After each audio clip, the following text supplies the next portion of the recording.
Solving least squares in Python using Numba.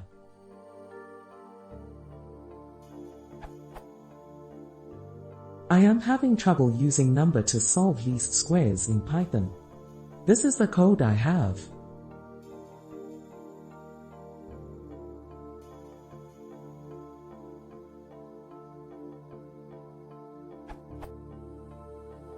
Without the line @JIT no Python equals true it works.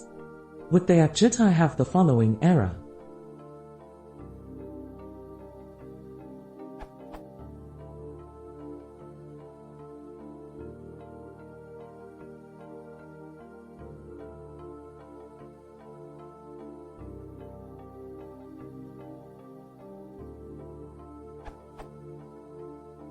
Any suggestions?